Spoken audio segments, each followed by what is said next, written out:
Welcome, everyone. My name is Jennifer Franklin. I'm the program director of the Hudson Valley Writer Center.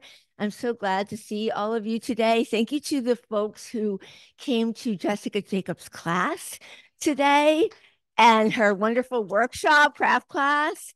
Thank you for staying for the reading. I know it's a long day for the people who did that, but we really appreciate you staying to hear Jessica read. Thank you for coming to the first in-person poetry reading of National Poetry Month at the center. We had the festival yesterday at the Master School. And today we welcome Jessica Jacobs, Tyler Mills, and Emily Hockaday. And Tyler is a poet, but she is also a prose writer. This is her debut prose collection. So we're excited to have her read for us from her prose this time. If this is your first time joining us for a reading, welcome.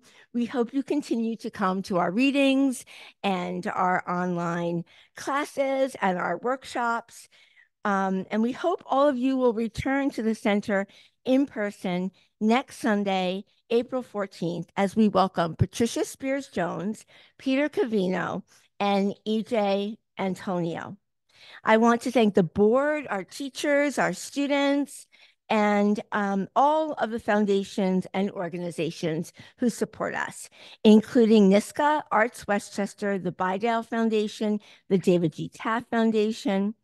I also want to thank my colleagues, Sophia Bannister, Leslie Zinna, Misty Yarnell, and Christina Papadopoulos for all of their hard work. And Leslie's here with me today, and you can see Leslie after the reading to get your free SHP chapbooks. You can see Jennifer at the Village Bookstore to buy the books from the poets. And part of the reason why all of our readings are free and open to the public are because we would love you to support the writers you hear at the center by buying one or all of the books today. So thank you for that. Quick housekeeping question. Are we recording for posterity? Yes. Okay. I don't see anything there, so I got worried maybe we weren't. Okay, great.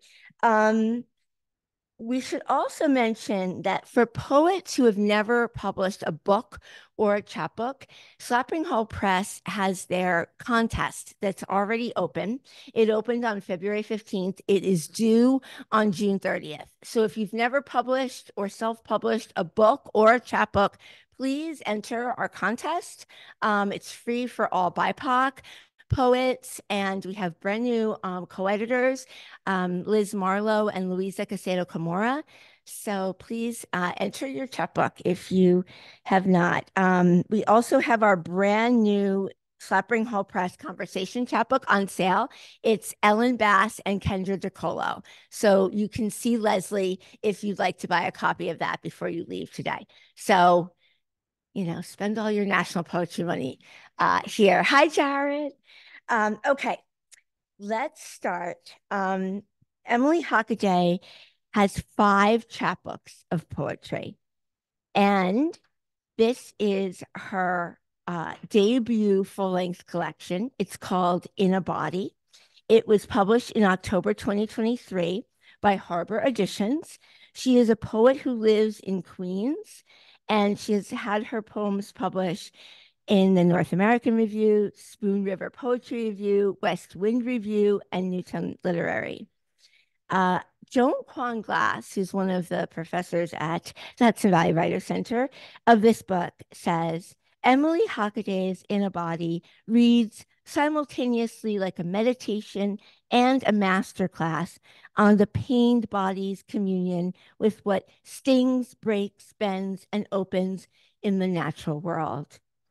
Through Psalms on chronic pain, grief, and intimacy, she considers the miracle of, quote, this small boat surviving and surviving and surviving.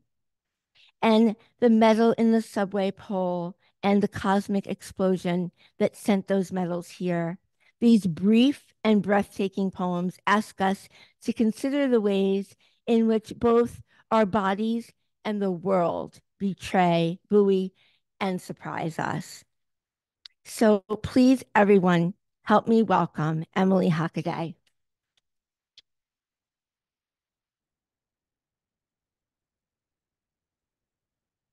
Thank you so much, Jennifer. I want to say thank you to everyone at Hudson Valley Writers Center and to the Village Bookstore for having books here. That is so awesome. I'm really excited to be here in this beautiful space with you all, and I'm excited to hear my fellow readers too.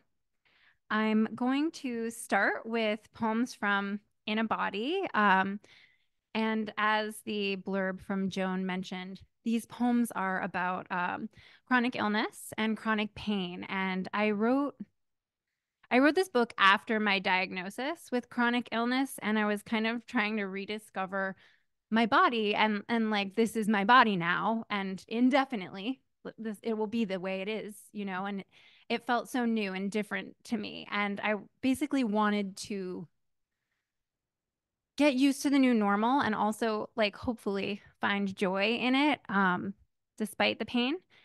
And a lot of that meant like going out into the wild spaces of New York, which there are many, and sort of just like communing with nature and seeing how like the ecosystems of the parks, functioned, and how animal bodies and fungal bodies and plant bodies functioned.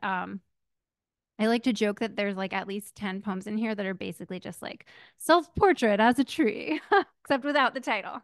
I'm sure one of those is one of these sticky notes.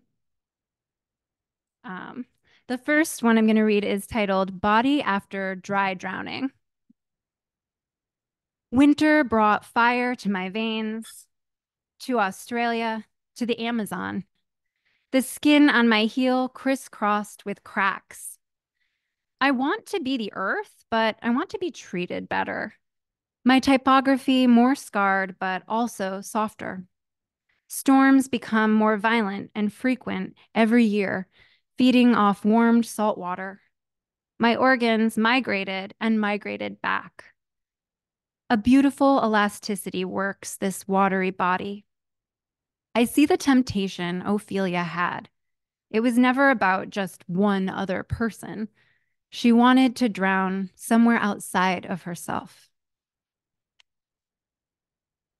This next one is called Name This Body. And if there are any Queens folks here, this was written at the Ridgewood Reservoir, which is one of my favorite parks. It's very beautiful.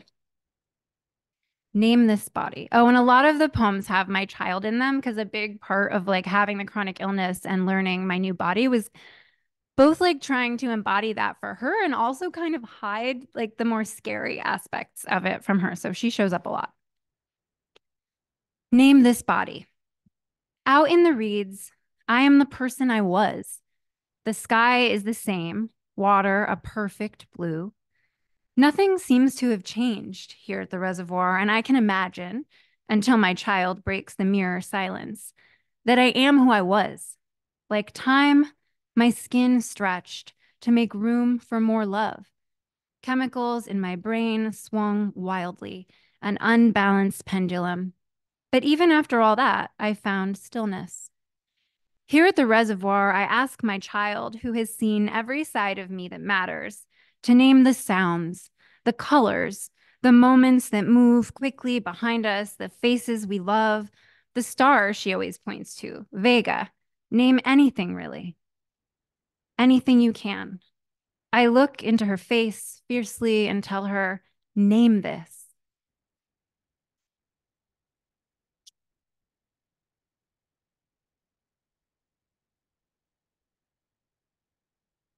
Here's one of those tree poems that I was promising. And this one was written in Forest or of Forest Park, also a Queens park. Body out of control. My past lumbers out from the woods. I listen for cars from the highway. The wood is thick, oak and maple and beech between. I try to see the road anyway. I wrap a bandage around my foot and learn how to step. It is as though many creatures have inhabited this one body. Parts of me have disappeared, but this doesn't assuage my fears. My child's forehead is hot and damp. Curls like cliches stick against her skin. She fights sleep as though it is death, and I don't blame her. I remember it every night. The knowledge that anything can happen, the scope of everything, the scope of control. What did I leave in the woods that I won't recover? Mossed over memories growing from trunks as ears of fungus. This next one, Body After the Beach, alludes to Jamaica Bay Wildlife Refuge, which is another one of my favorites. Night flickers between my ears, an upside-down projector glowing neon, the smell of sunscreen and popcorn and sometimes your hair. I let myself yearn for the first time in a long time. My God, what a perfect word. The strings of a cello move inside my chest. Smoke comes through the open window. I dream the taste of ash, like pepper. On the way to Jamaica Bay earlier today, I rolled down the windows. I felt it then, but the baby was there in her car seat. Wait, I whispered. Aloud, look, a bridge. Candy clouds, flocks of swallows in marsh brush, delighted squeals from the back. Water is already rising. This next one is called Not the Body. My child asks me about the parts of my body, my scars and purple spots, the soft pulp of my breasts, the claws and fur and fangs. I shake my mane in her face.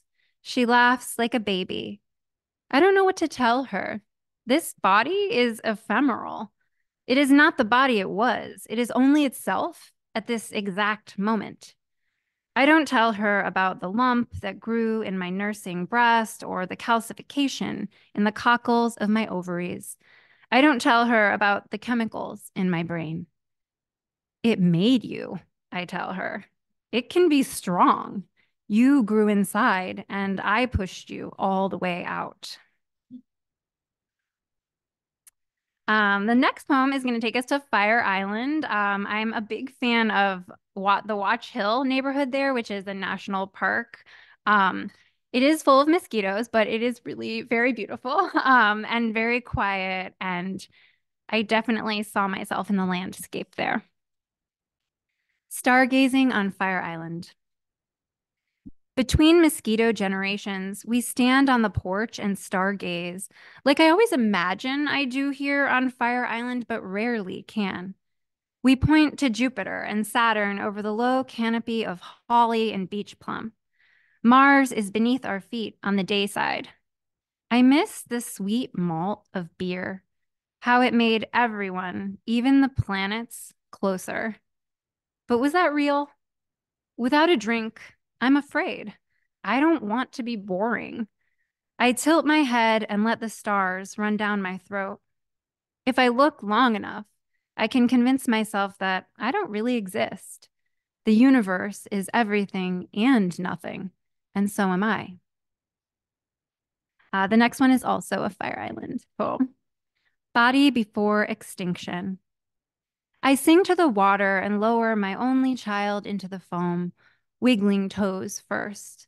I think about all the species the ocean held, I don't know the names, extinct this past year. I focus on the sound of the waves and all the metaphors the tide could cover. I have walked this beach and pulled balloons, broken bottles, cracked plastic, and wristwatches from the surf and dunes without seeing another person for miles. I listen for the wind through beach grass and plover and seagulls, hand my child a trash bag and gloves. I don't know how many animals are left. I'm afraid to look for the answer. The next one I'm going to read is Red Shift, and I'm very proud of this one because I managed to fit cosmic microwave radiation into it. It's still a mouthful, but I hope it works. I am dizzy with space. I let the earth rumble through my bones. Everything is moving at an alarming rate. Even me and the rock we all travel on. Time, especially, is beyond escape. The rumble grows stronger until my body is the chamber of a cello. My body echoes our expanding universe. At least that is what I hope. My child and this disease have left their own echoes on my body. A softer middle, a palpitating heart, cramps that move like water through my uterus as cosmic microwave radiation moves through all of us. There are ways to see it, these glowing moments that get bigger and further away, even as you read.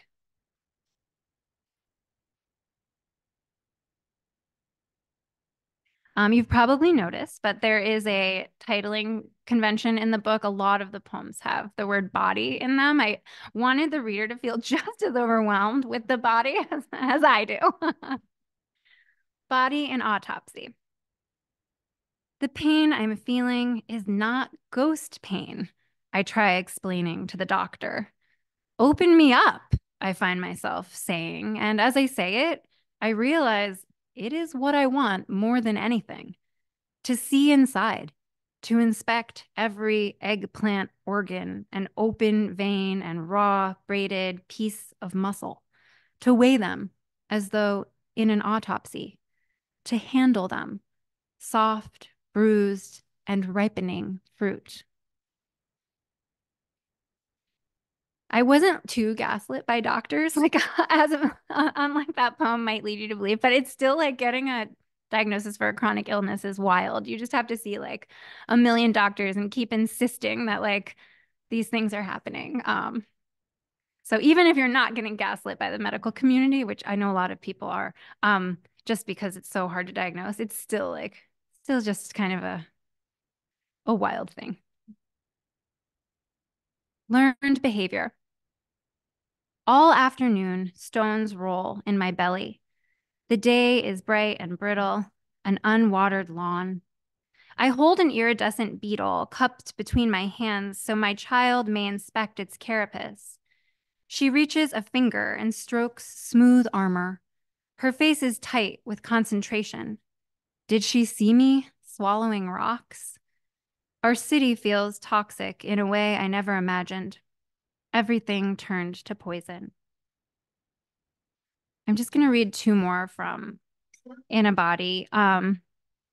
This one is View over Harbor Hills Moraine, and the part of Queens I live in is like right next to like this large moraine, this large hill that stretches like all the way from Brooklyn out, and it was formed by a glacier, like coming through and basically like dumping that hill there. Tonight, when I don't sleep, I look out the window to the wooded glacial hill over the row houses. Earlier today, my child pointed to the pink half moon and said, "It doesn't glow." Ache, at once familiar and alarming, moves along the tight lines of my raised hip and shoulder and the knob and kettle of my knees and ankles. Out there, the terminal moraine is the raised curve of this resting landmass. The bedrock below unreachable, far beneath sea level. Moving ice deposits left rubble and glacial erratic and silt that compose the body of our home. I wonder what pain leaves behind. I am a body of stone and gristle. I am a reflective surface. I pull a pillow between my knees. I sink to the bottom of myself. I know if I sink far enough, I'll be below the pain. I'll find bedrock. And the last one I'm going to read from this book is called The Echo, and it's another one set in Forest Park. And I was thinking a lot about transformation in Greek mythology and how that's like the only way to protect women in the myths. It's like, oh, you were assaulted, have some snake hair, turn into a rock or a tree. And it's fascinating to me that was the solution so often. The Echo. The night is loud in the park. I sit on the fallen pine trunk, and if I listen long enough, the katydids start saying my name. This year, I saw two cicada shells with the neat, clean split right up the back. Metamorphosis was promised to me very young. A laurel tree, a crown of snakes, the protection pain brings. Instead, my body changed within. My body split, but it wasn't me who emerged, bloody and glistening. She sits beside me, wriggling with impatience. She names the night music. Cricket, katydid, cicada. She hears my voice, too, from the past, girlish and hopeful. And thank you. And I'm just going to read a couple poems from my first full-length, Naming the Ghost. This one is like chronologically prior to In a Body. So I wrote it when I was still trying to get the diagnosis and I did not know what was going on. I was like definitely convinced I was dying. Spoiler alert, I'm not. But I was convinced of that. It's like semi-autobiographical, but with a ghost. So there's like a new mom being haunted. And I'll just read a couple of these. We know the ghost is here when we see the pool of water seeping from under the counter, and the baby's monitor turns on through the night, static. And we hear the mourning dove at our window at midnight. We greet each other with stoic silence. We discuss the weather, check the baby's head for supernatural heat. I place the back of my finger behind her ear. Nothing reassures me. The air is alive. At night, when our ankles touch under the sheets, I look at your eyes in the dark, and they are wet, reflective pools. I see the ghost. I know you see the same thing in mine. When the ghost speaks, it is the sound of music heard from underwater, and the words are a forgotten symphony we composed as children. My child is writing her own ghost music on her plastic 5-note piano. My husband doesn't hear it, but he sees me and the baby listening, the way we pause, cocking our heads. He sees the resemblance in the curve of our necks, in how we can both be looking at and through him at the same time. I didn't know we'd be living with this, he confesses to me at night. No one did, I say. What he means is he wouldn't have chosen it. I make my hands a soft web and press them against his face. I held the ghost. Nursing my daughter, I didn't know it, but the ghost was already with me. The water I drank wasn't water, but the ghost. The more I drank, the thirstier I became, and the look on the baby's face, the more I loved, the less love I needed. I was turning into love. I held the baby and my doubt. I gave them sustenance. The ghost was trying to teach me about need, about the right and wrong way to love.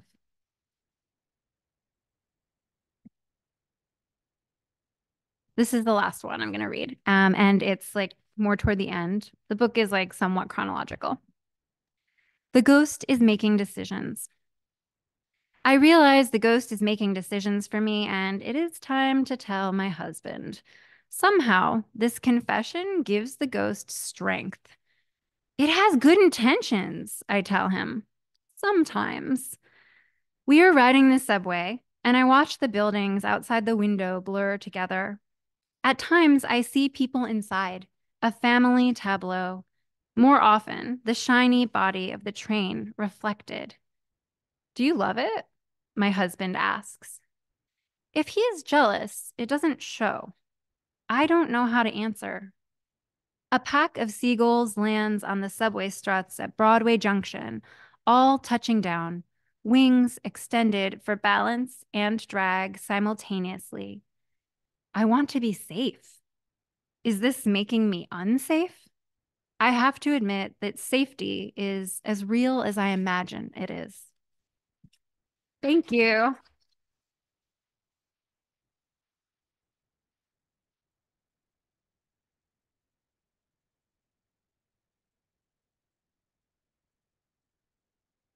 Thank you so much, Emily. That was beautiful and brave. We're going to have a prose interlude now. This is exciting. Tyler Mills, she, her, is a poet, essayist, and educator. Her memoir, The Bomb Cloud, just was published by Unbound Edition Press. She was awarded a Cafe Royale Cultural Foundation Literature Award, and parts of not Braving the Body, The Bomb Cloud, were excerpted in Agni, Brevity, Bennington Review, River Teeth, The Rumpus, and also won Copper Nichols Editor's Prize in Prose. Congratulations, Tyler. Her poetry guidebook, Poetry Studio Prompts for Poets, is forthcoming this summer from the University of Akron Press. She is also the author of the poetry books City Scattered, Hawk Parable, and Tongue Lear. She also co-authored with Kendra DeColo Low Budget Movie from Diode Editions, which won the Diode Editions Chapbook Prize and New England Poetry Club's 2021 Jean Pendrick Chapbook Prize. She has been the recipient of many residencies all over the country. You can find that out on her website. I won't go through all of them. And she teaches at the Sarah Lawrence Writing Institute and at Provincetown Fine Arts Work Center, 24 Pearl Street. She lives in Brooklyn on part of the unceded homeland of the Lenape people. Her editor at Unbound Edition Press wrote, "The Bomb Cloud is breathtaking in terms of writerly craft, historical importance, and moral reckoning. It is a courageous book and a timely one in disturbing ways, given the renewed nuclear threats in parts of this world." And I just want to say on a personal note, I did not know Tyler Mills's poems until I heard her read at AWP in 2013 in Boston at that snowy AWP for one of her first readings for Tongue Liar. And I was blown away by her first book. And she has continued to write astonishing prose and poetry. So please, everyone, help me welcome Tyler Mills.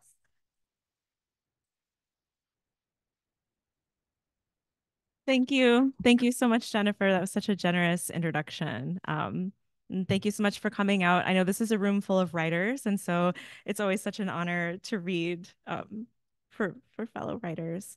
I'm going to read some chapters from The Bomb Cloud, and this book started with a family mystery tied to the Manhattan Project in New Mexico, where I lived for 4 years under the shadow of the Los Alamos National Lab. And it's also connected in part to Pacific theater in the Second World War. And then this memoir is also a family memoir and a personal story about my life and living in New Mexico and living in Brooklyn as well. The first selection from it I'm going to read is actually a poem. So I snuck a poem in here into my prose book.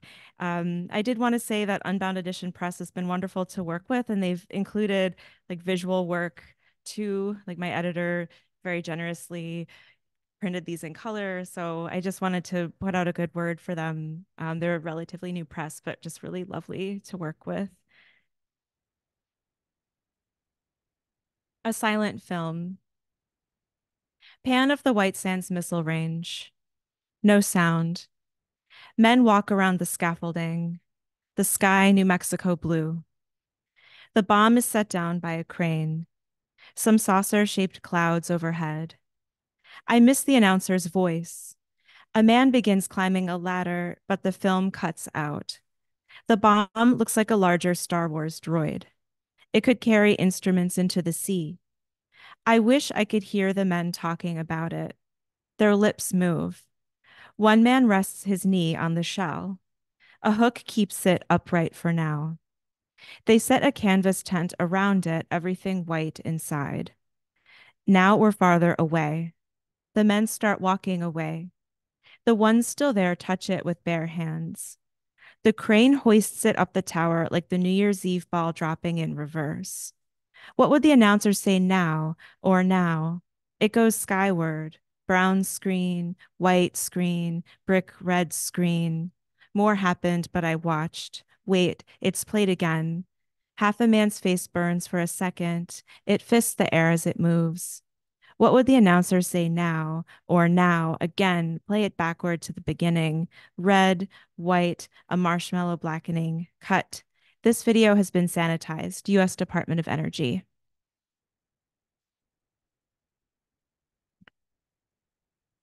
Prologue, Brooklyn. The first time I have seen a Tory gate, the tree trunk poles, the slightly concave roof, was at the Botanic Garden in the unceded homeland of the Lenape people. In the garden that quiet, humid morning, I listened for the hum of traffic that usually carries its quick and cacophonous voice along Washington Avenue and Flatbush. Instead, the streets were nearly silent. Our cloth masks pressed pink and white flowers, blue and black paisleys to our lips in the hazy air. We hardly saw anyone among the hedges and trellises, and when we did, we backed away nervously. Even being outside in a public place like this felt like breaking a rule. Birdsong filled the trees, and I stopped with my spouse and toddler to admire little yellow flowers. I'd moved to Brooklyn from New Mexico a few months before the pandemic, so this was my first time at the Botanic Garden. I've never been to Japan, and I don't recall seeing a torii gate in person in any gardens I might have visited as a child or young adult.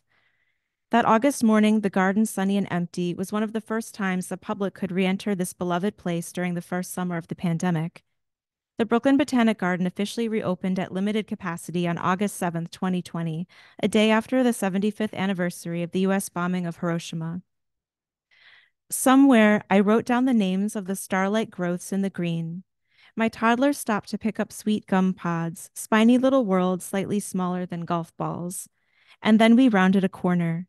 There we saw the wooden Shinto gate, reddish-orange, standing at the end of the pond. The structure reflected itself, stretching into the pond and up into the sky, extending in two directions, upward and downward, this world and its mirror. We wound our way up the path, leaving the stroller at the bottom of some steps, and found the Shinto shrine guarded by two stone foxes. My daughter fed their open mouths the sweet gum seeds she had carried in her tiny hands. I would later learn the foxes are guardians of the shrine itself, messengers of the Inari, deities of agriculture, of rice, and of fertility. The shrine, empty except for the air that passes through it, felt sacred to me that morning, especially on that strangely quiet day. This space in the city created a place for nature to pass through you.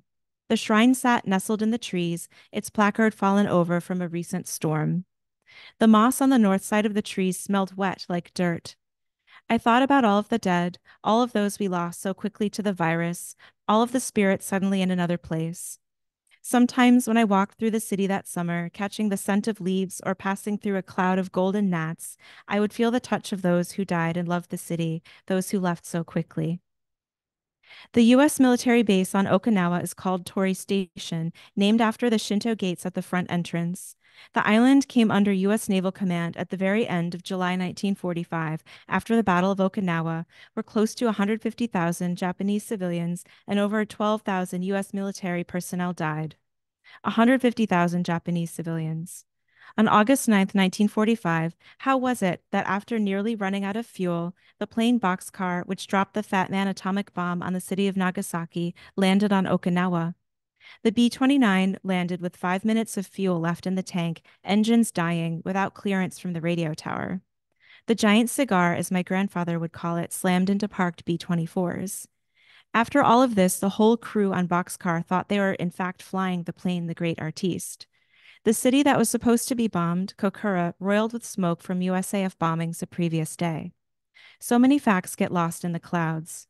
And the plane that opened its bomb doors and released the more than 10,000-pound nuclear bomb on a city that wasn't part of the initial plan for the day, while it was on the list of proposed cities, it nearly crashed afterward, not on the emergency landing field at Iwo Jima, but on Okinawa, an island first colonized by Japan and then by the United States.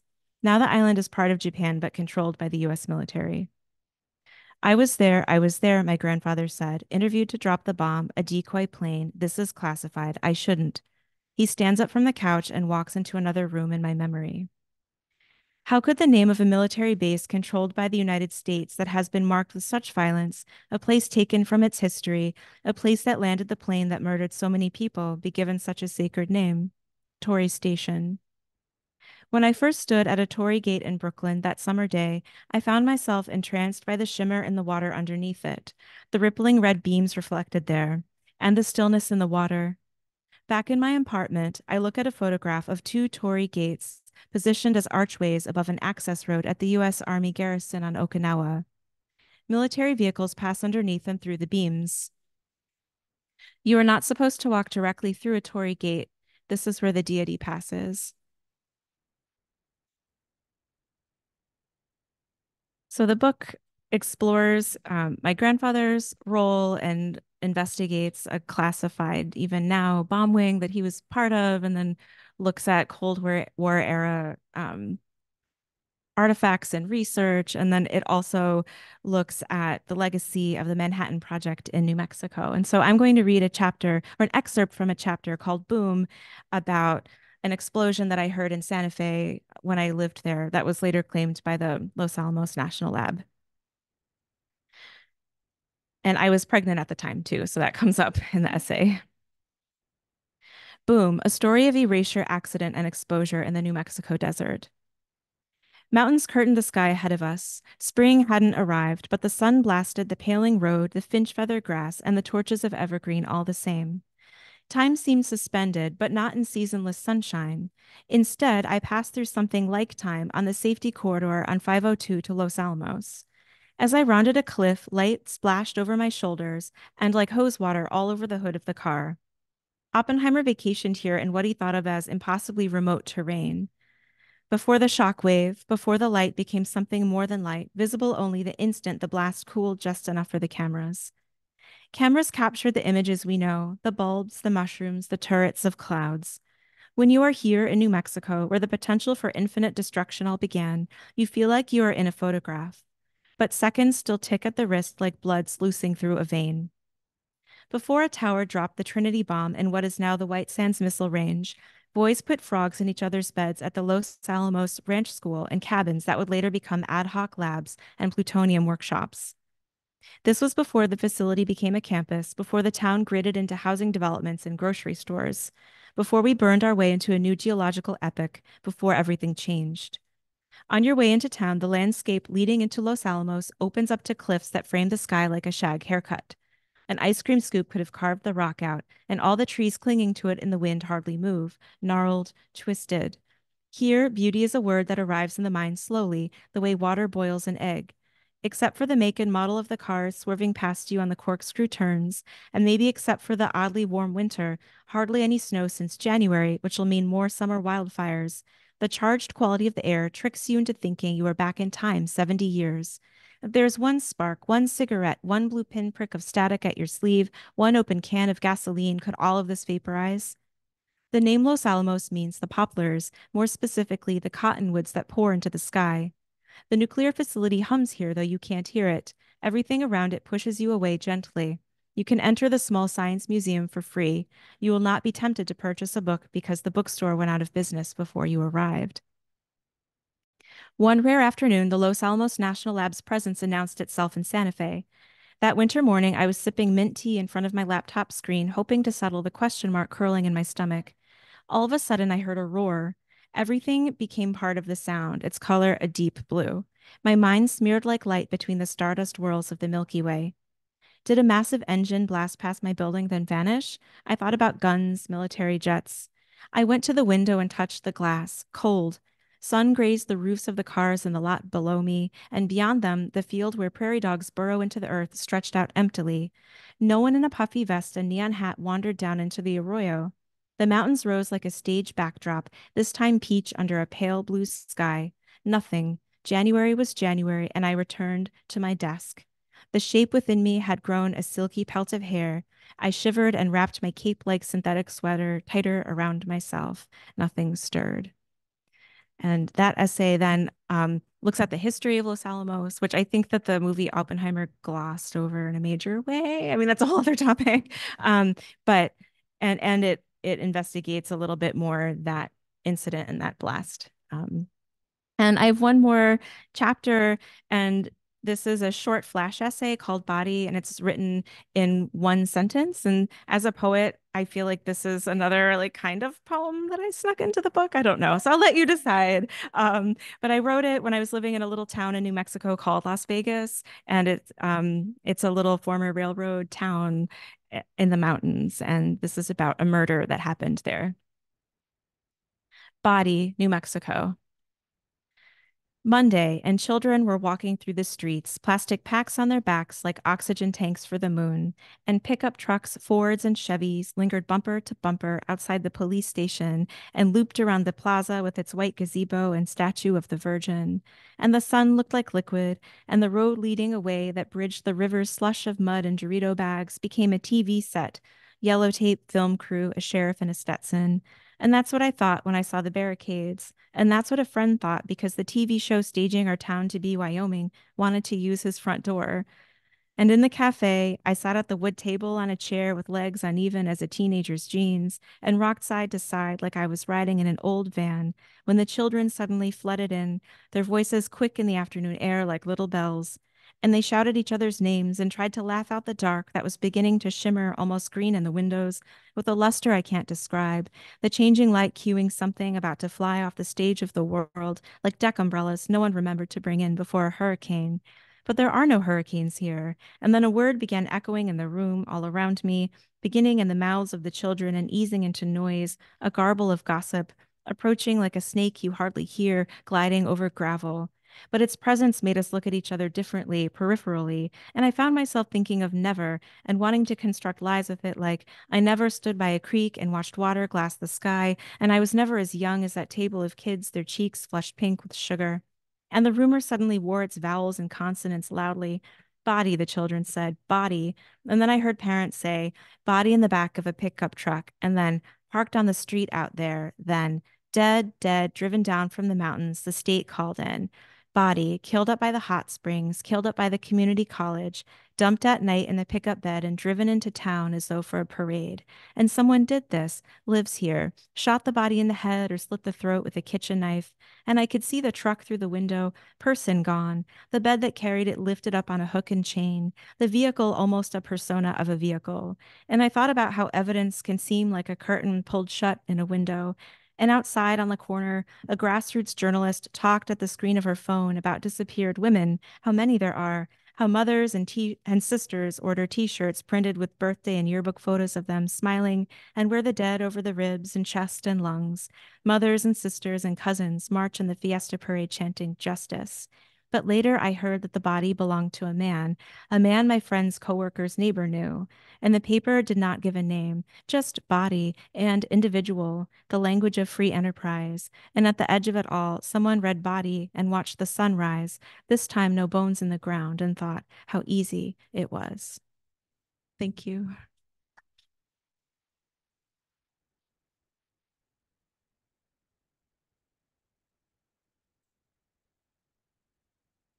Thank you so much, Tyler. That was amazing. And congratulations on your starred review in Publishers Weekly for this book. And see Jennifer at the Village Bookstore in the corner to buy a copy of Bomb Cloud and all the books today. Now we have Jessica Jacobs. Jessica Jacobs is the author of UNALONE, Poems in Conversation with the Book of Genesis from Four Way Books that was published March 15th, 2024. She's also the author of Take Me With You Wherever You're Going from Four Way in 2019, which was one of Library Journal's best poetry books of the year, winner of the Devil's Kitchen and Goldie Awards, and finalist for the Brockman-Campbell American Fiction and Julie Suk Book Awards. She's also the author of Pelvis with Distance, a biography in poems of Georgia O'Keeffe, winner of the New Mexico Book Award in Poetry and a finalist for the Lambda Literary Award, and co-author of Write It, 100 Prompts to Inspire. She is founder and executive director of Yetzirah, a Hearth for Jewish poetry. Spencer Reece writes about UNALONE. Jessica Jacobs plays the Bible like a klezmer. She's serious, she's whimsical, she's sorrowful, she's kind, she's measured. She midrashes Genesis to bend the Bible until the verses speak to a queer Jewish poet. Her ambition?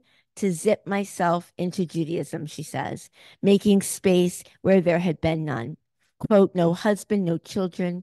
Her songs were her progeny.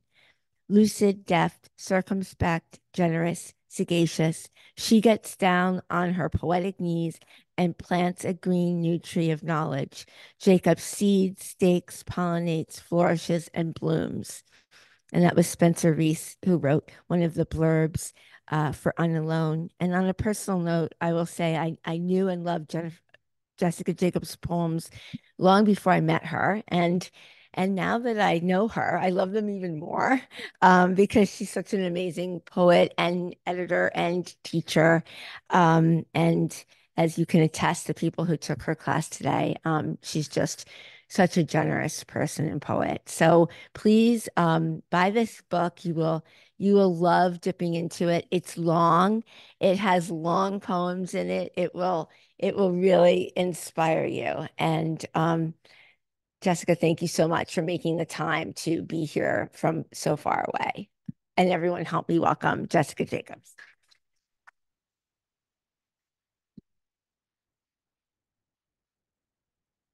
Hi. I love that our poems are and prose are in conversation because body and history and family. So I think you're going to hear little bits of it. Thank you for being here selling books. And Jenny, in addition to being one of the most incredible literary citizens I know, is an astonishing poet.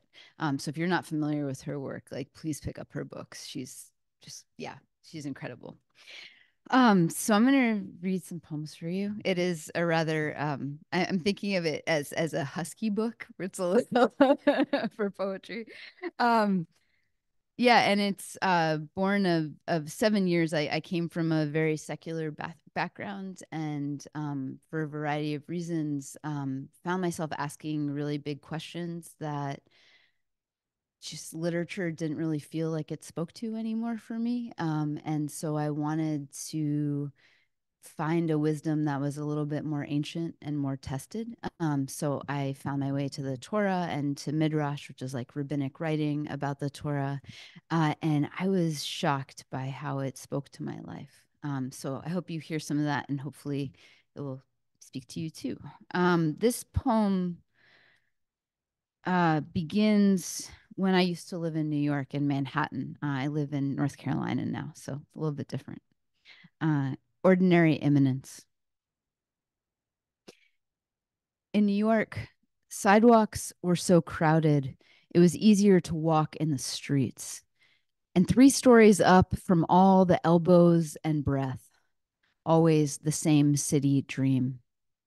In the back of my cramped apartment, a door I'd somehow not seen. I'd press my ear to it and hear the cavernous echo of air arcing through hidden, innumerable rooms. Rooms I owned, but had never entered. Many years, many states away, in a far more spacious place, at the braking of a garbage truck, at the creak and hoist of its mechanical arm, pinioning a block's length of bins to hoist and dump. I look up from a book and know. The truck outside rumbling away, my waste fraternizing with the waste of my neighbors, that I want to believe in God. Just like that. A new door in a room I thought I knew by heart. My hand is on the doorknob now, my ear to the grain. But what I hear is the crackling hum of light bulbs above, the tissued whisper of an iris opening, the deep breathing of the daily world. Nothing from the other side. How do you listen for a sound you've never heard? Or, more precisely, for a sound you know so well you've never heard it?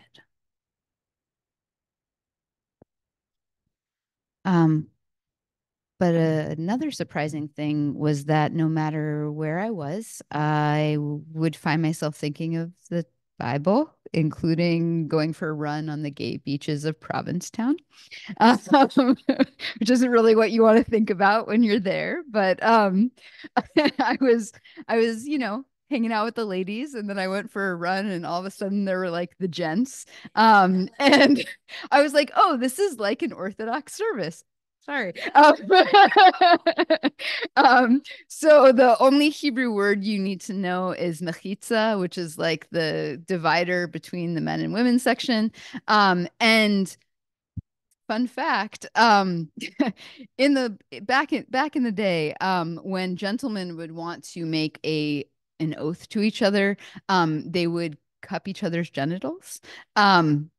I guess that there was no like PDF and like InstaSign or anything. So, but it's often translated or mistranslated as to put someone's hand beneath your thigh. But there's actual historic evidence that that's actually what that means. So, a quote from Genesis. And Abraham said to his servant, "Put your hand, pray, under my thigh, that I might make you swear by the Lord." Oh. Direct quote. Saturday services at the Provincetown shore. Just off the parking lot, the lesbians come prepared. Our section, a series of small encampments fortified with tents, coolers, canvas chairs, and the occasional baby under a pop-up sunshade. A sunscreen slathered dealer shuffles cards onto a folding table. But down along mechitza of pebbled sand, the masters of minimalism. Men with little more than flip-flops and hand towels. Oceanfront anthropologist, trespasser between tribes, I jog past. Note how the sculpted V's of their backs arrow to an outcropping of asses, polished as tumbled stones. At the shoreline, a man flips into a handstand, penis flapping like a windsock in low breeze. Inverted Michelangelo until his scan for admirers unkilters him into the surf. A seagull skims out, wings slow clapping the water. Behind me, the land of women gripping beer koozies, fanning themselves with hands of Texas Hold'em. I'll return, I'm required, all my stuff is still there. And yes, men can make a bit much of their manhood. Family jewels, third leg, second brain. But the trappings of comfort can obscure unadorned need. And for just this barefoot mile, I let myself envy their economy, the premium they place on desire. 2 by 2, men enter the dunes. Because anyone taking an oath, said Rashi, must hold in their hand a sacred object, and because circumcision was Abraham's first commandment and came to him through suffering and was beloved to him, he chose it as the object on which his servant swore. For these moments they share, no matter what Leviticus says, pursing tight its prurient verses, these men too are taking a kind of oath. Our bodies are all we entail. I did not think that writing about the Bible would mean I would use the word penis in a poem for the first time and probably the only time, but yeah. So it is beautiful. Thank you for being inside. I like want to release you into the wilderness. But I feel like spring calls for love poems. And it's been a weird thing reading love poems from this book, because the love that it references is no longer. But I just, in thinking about it, it feels important that just because love doesn't last doesn't mean that it isn't worthwhile and still has something for us. So this poem begins with a quote from Jean Valentine. Blessed are they who remember that what they now have, they once longed for. At first sight, many seeings later. Lifting my chin, my wife said, when you look at my breasts like that, you make my face feel lonely. Direct quote. Thank you. So this was new marriage on a Wednesday morning. When Rebekah saw Isaac the first time, he was striding the noon field. A man at full sunlight, he cast no shadow. From her camel, most translators spin nafal into alighted, allowing her some dignity. The truth is, it means she fell. In a cloud of desert dust, Rebekah was a smitten, resplendent heap lanterning up at her future mate. The truth is, in the beginning, her face was too much for me. The force of my desire matched. Now, years on, we have matching slippers. And each night on the couch between us, I like all these dramatic pauses. And each night on the couch between us, the dog snores. How little we look at what we think we know. Less seeing than simply noting, yes, still there. Yet if the past of love is longing, the future grief, at least for one of us, let the present praise the little brown bird of the familiar. This swift flown into the sweet sheet of her skin, wings in upstroke, the apexed angles of her collarbone. Let me fall from my camel again and again. Let me gaze up and see her new.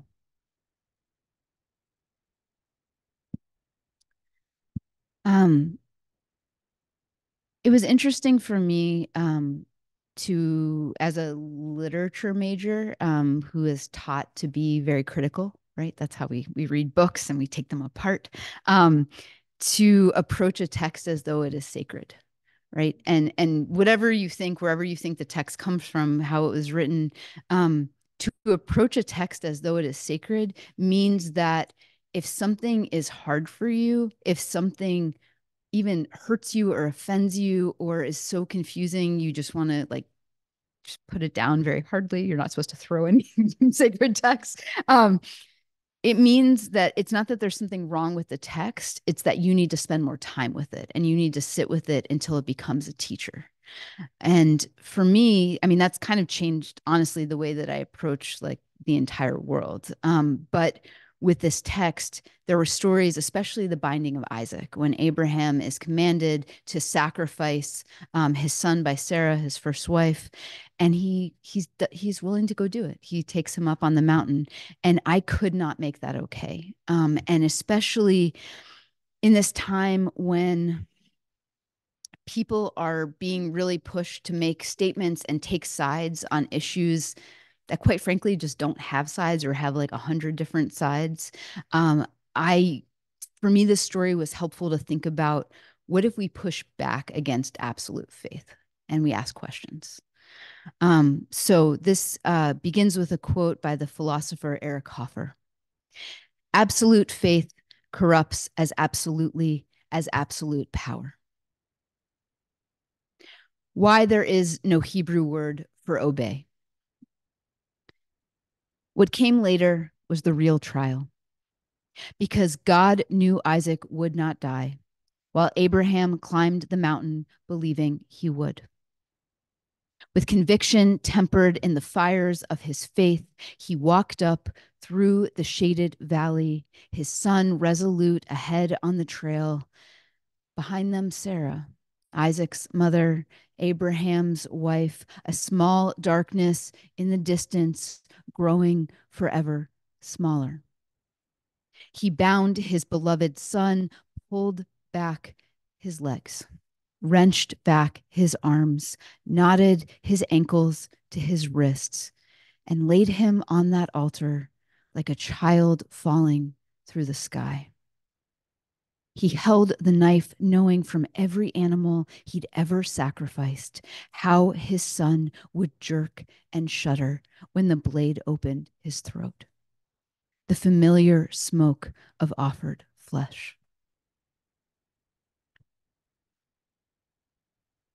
What came later, even with Isaac alive in the fields, inside Abraham was the knowledge of what he'd been willing to do. When they passed in the tent, Isaac rubbed a remembered ache in his shoulder and never again held his father's eye.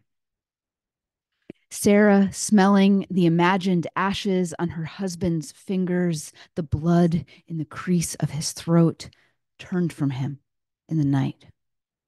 And on every path Abraham walked from that day forward, his son as he had been, a small back, barely the span of his hand, slung with the kindling meant for his burning.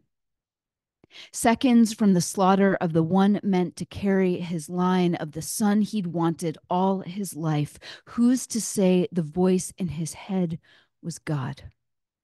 Judaism is not a faith, but a tradition, and isn't doubt the crux of conscience?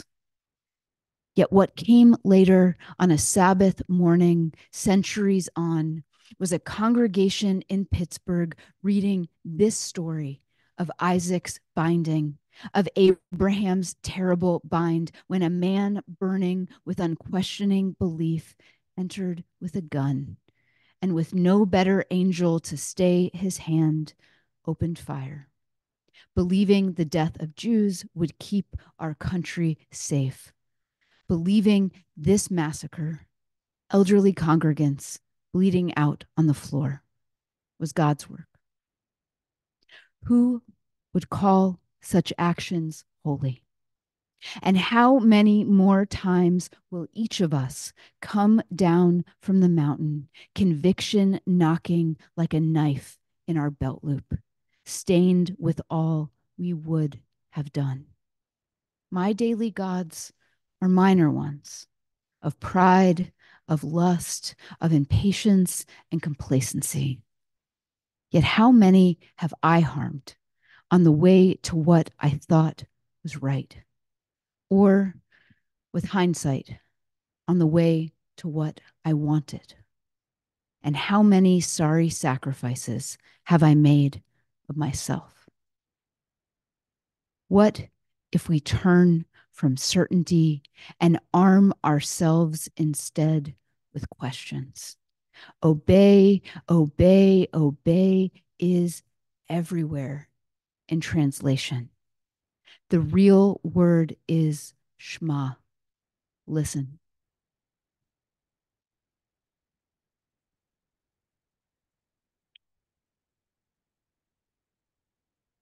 And I want to also thank my class who was here. Thank you so much for being willing. We were talking about death. We laughed a lot. It was great. And a lot of you shared that unfortunately you had experiences with dementia of various kinds. And one of the things that kind of was simultaneous with this study and this writing was my mom's diagnosis of early onset dementia. And writing these poems was kind of the only way that I was able to get through that time. So just a couple of poems about that. How long before?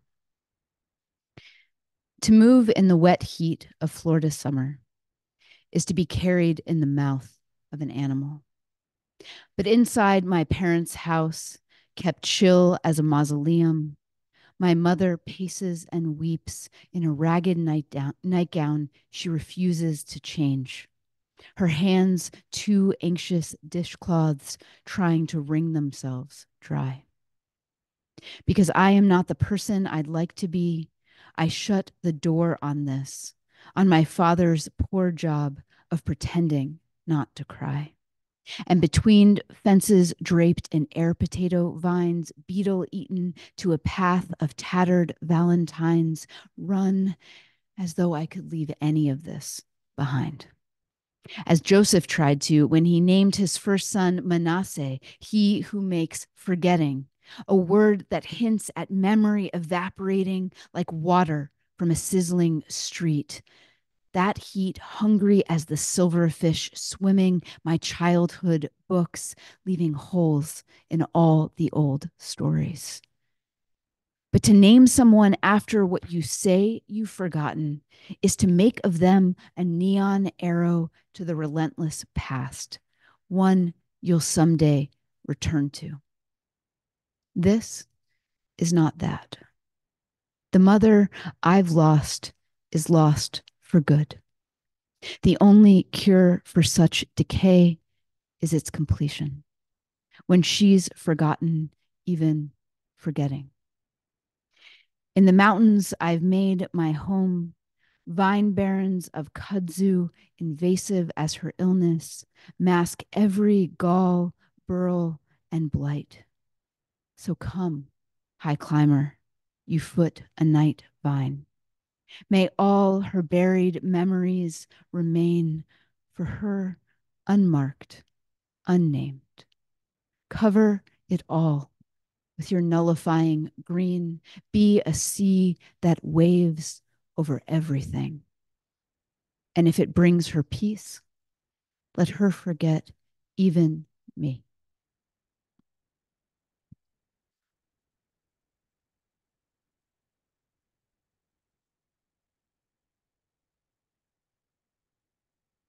Just as Joseph was in the lap of his father Jacob 17 years, Jacob was in the lap of Joseph 17 years. And that's from Rabbi David Kimhi. And you'll hear this poem is built as a mirror, where it mirrors itself as it goes. Reciprocity. For I was mud, and you were the face pressed to mine, making me in your image. When I was a furnacing fever, you were a dousing river. I word hunger, and you the book by heart. I knew blooming, you pages of my pressed petals, and when I was ambition, you were the open hand, guiding, supporting, letting me go. Now, when you have faltered, I am the hand that guides, supports, promises not to let go. Your memories blossoms browning on the vine, your tongue hungry for right words. I am the book of your life, offering you back to you. You furnace with fear, I am the river to calm your feet in. And when one day you finally rest, I will be the face that keeps your face in the world. All right. This at least has a happy title. So this is going to be the last poem. Thank you all so much. And yeah, it's a real gift to be here with you today. So thank you. All right, happy title. So we'll go up for 1 second before we go right back down. Mazel tov. That's the title. Mazel tov.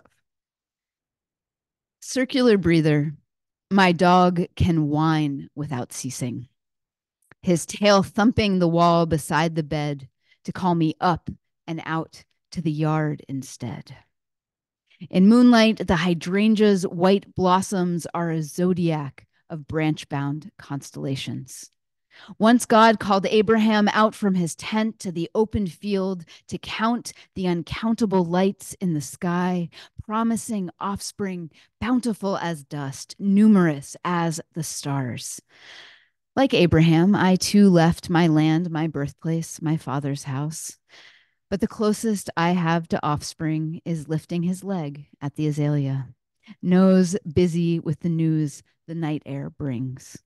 Mazel tov, we say, at births and other joyous occasions, the Jewish go-to for congratulations. Yet tov means good, and mazel, constellation or destiny. And sometimes, like Abraham, you must leave the place that grew you to grow toward better stars. In the house, my love is sleeping. Along the fence top, a procession of possums reminds that even in darkness, there are those who can see. Above, trees thick with summer frame a porthole of sky. Maybe, though, it's not always the stars that matter, but the space between them, the lines we draw to shape the absence, the lives we forge around what goes missing.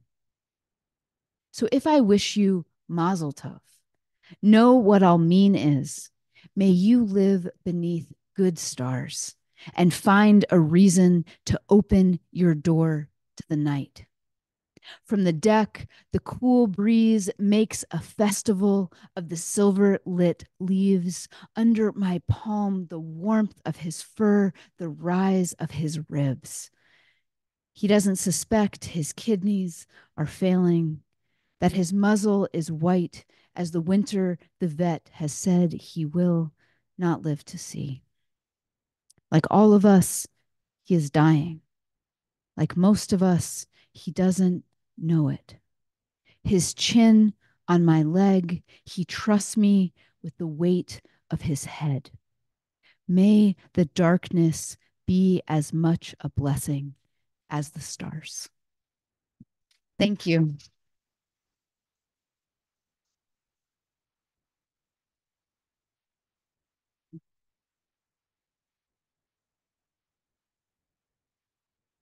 Thank you so much, Jessica. So if you don't mind, we could have a few questions either to each other and then open it up to the audience. We have a good 10, 15 minutes left that we could do that. And then we will buy books and sign books. Okay. So if the poets will come up here. And I know. And whoever is going to be speaking at the moment, hold the microphone for the Zoom. That would be great. Okay. Thank you. Okay.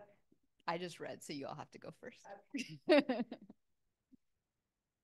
First, if you have a question for each other, that would, since you were talking about how your poems and your prose speak to each other. Yeah. Start with that. We always have a fallback question if you need it. I'm actually really curious, Tyler, if you could talk about the movement between poetry and prose, and you write such poetic prose, but how you kind of make the choice, what will end up in which genre? That's a good question. Thank you. I think that there are certain kinds of information that I had a hard time fitting within a poem or poetry. The investigation that started with Hawk Parable began in poems. And I ended up saving a lot of research that I just could not make fit within the spirit of a lyric voice, that I wanted to feel like a person like breaking through consciousness and talking directly to you, the reader. And so I saved a lot of it. And then that's what became a lot of the visual pieces in here. And also it became part of the dense connective tissue of the research that started the investigation. So I think that's one way into it. And then I think too with essays, it's a kind of different kind of plot. I like to think about poems as having emotional journeys, and maybe essays having the plot of a question or questions. And so for me, that's how I distinguish between both genres, but there is a lot of overlap too. I'd like to turn it back to both of you since you did it to me. And just ask you about the relationship between nature and your work and like materials of nature. I felt like both of you had such gorgeous imagery and worked with that. And I was just curious to hear about your process and inspiration.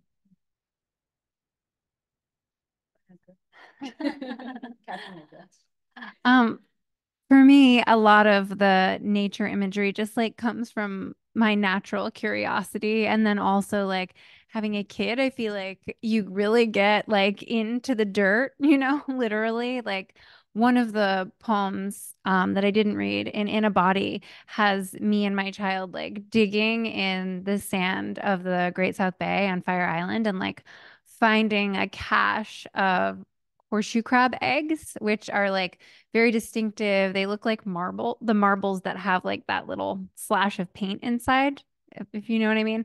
And like I never would have thought of using horseshoe crab egg imagery in a poem, but then there they were like in my hands. And So, but yeah, I guess a lot of my imagery comes from just like exploring, the earth, which I have always loved to do. And then, with a child, it's very also really fun. Yeah, I think that's like one of the bummers of not having a kid is I'm like, I just have to be on the ground by myself, which okay, right. So don't judge me. I have a young imaginary friend. It's exciting. I think for me, I think one of the mistakes sometimes I would like to say other people make, but I make is I can get all up in my head. And I really think a lot about abstract ideas. And a lot of times that's what I'm starting like with a big question or something. But they're abstract. So they're not founded in the senses. So if I try to like share them with someone, they just kind of like effervesce into the wind. And so to me, the best way to communicate is through metaphor. So to be able to bind something abstract to a concrete sensory object. So I think poems come through the body. I do a lot of running and cycling and being out on the water. And so I'm always looking for new experiences and things that will house ideas.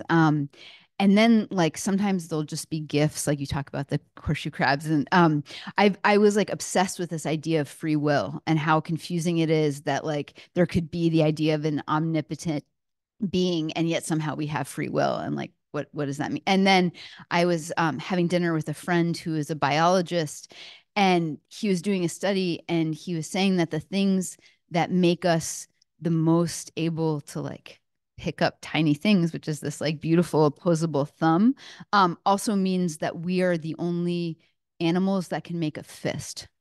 And that part of the reasons our hands evolved this way was to be more efficient weapons. Right. Yeah, exactly. And so I was like, free will. Right. But free will, that we can use this to kill someone or we can use it to do this beautiful precision work. And that was the metaphor that I had been looking for, that I needed in order to then write a poem about it. So does anyone else have questions? I feel like, unless you have one, Emily. I feel like I should come up with one, but my mind is does anyone else have questions? Sally? Yeah, I'm just curious what you feel working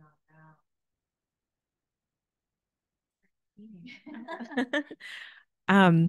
I keep saying I'm finishing a book of poems, but I don't know how long I can stretch that out. Like there are just more and more poems that keep going into this book, so I don't know. But yes, and it's not based off of any kind of research or project. They're lyric poems. So I think I'm trying to find the thread and just keep finding more threads and then more and more. But I'm really enjoying that process. So that's what I've been working on.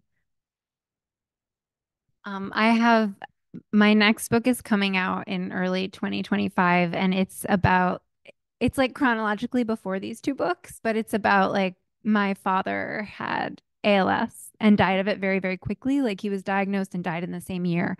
Um, and I was pregnant at the time, and my sibling was having some addiction issues. So it's like also about the body, very heavily about the body. But it's like about a dying body and like a body growing a human. And then, my sibling's addiction stuff too. So like it's also, I like to say it's about like how resilient love is, like when the body changes, because these are like very big changes for a family to face. But like I think we did with as much grace as possible. So I'm like editing that right now. I wouldn't say I'm like working necessarily on it. I'm doing the editorial work of it. But I wrote the poems quite a long time ago. For like raw stuff, I have been working on a bunch of pantoums.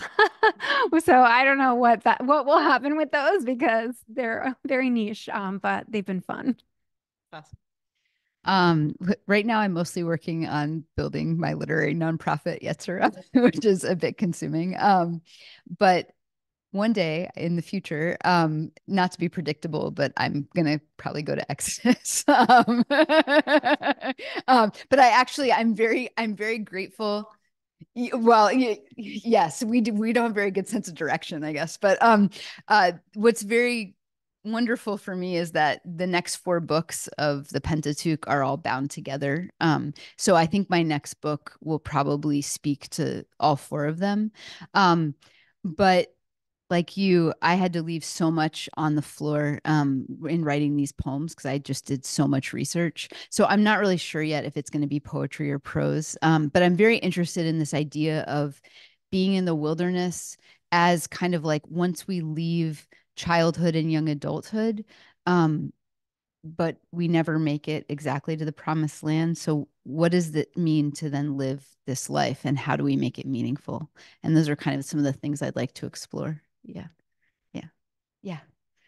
Yeah, I was going to ask actually about research and imagination and how that worked. I guess particularly for Tyler and Jessica, but I mean, it seems like with Emily's work too, there's a lot of just lived experience that goes into the poems you made, and I'm just curious about where research ends or imagination begins, or how do you kind of balance those in your when you're working on something? Oh, okay. Okay. All right. So I don't like to start with a blank page. So research is super helpful for that because then I have lots of stuff, like raw material.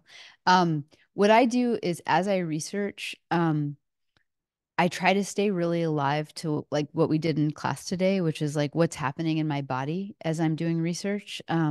When I get upset, when I have questions, and I take a ton of notes in the margins. And also, a lot of times I'll be reading something and all of a sudden I'll have a memory from childhood, or I'll have read, something about the climate crisis, or, and that will kind of happen in the margins. And then I kind of call all of that and it becomes the beginning of poems. And so that's a big part of it. But then I also really try to have like St. Ignatius has something called imaginative prayer. So that's a huge part of my research process, is actually sitting with these stories and trying to inhabit them bodily until I can see the details that are not on the page. So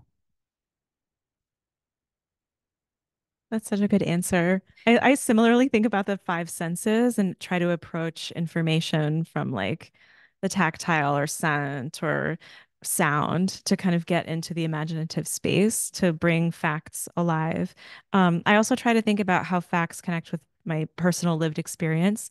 So in one of the essays, Periphery, I talk about going to the White Sands Missile Range in New Mexico and also the White Sands National Monument. So I went there and took meticulous notes about the experience of being there. And then I interwove those notes with facts about that place itself so that I was putting my experience in relationship with the research. And then in that particular essay, I took photos too of the landscape and like incorporated those into my writing too. So I like to kind of blend in a multi-textured way when I'm thinking about creative nonfiction rather than like a research paper. Yeah. so intense out there. It's really intense. Yeah. Thank you. For our last question, for the students with the Hudson Valley Writers Center, a lot of them are working on their first collections right now. People in the room and also people who are going to watch later on YouTube. Could you give your best advice to the students who are working on editing and ordering a first collection of poetry? Just that. Okay, no problem. Okay. You can go first. Yeah. So my best advice would be to find a partner and do a manuscript swap, maybe more than one. I think that probably the best thing for me has been having other people's eyes on my work, because when it comes to editing, my day job is an editor.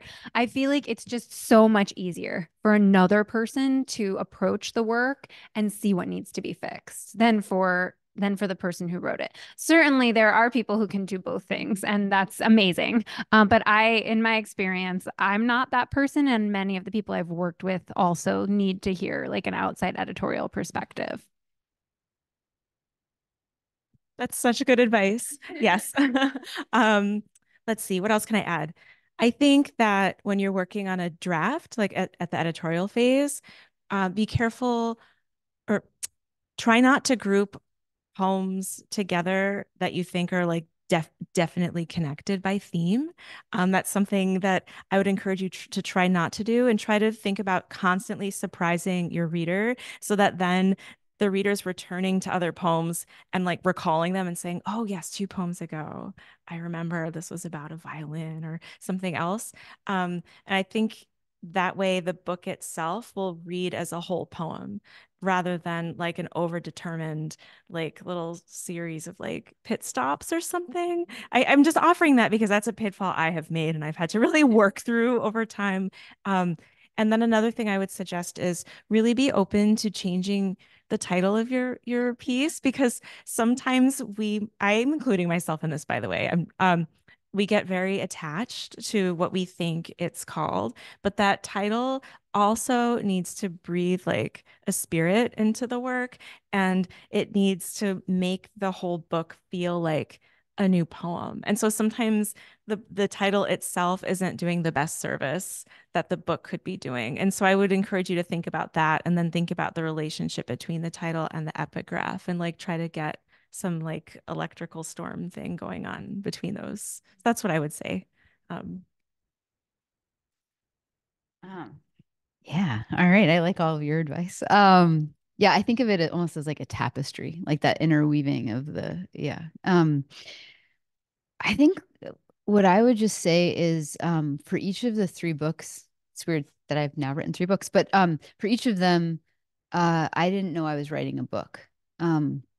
So it was more like I became really fascinated with something and really obsessed with it, and I didn't know why.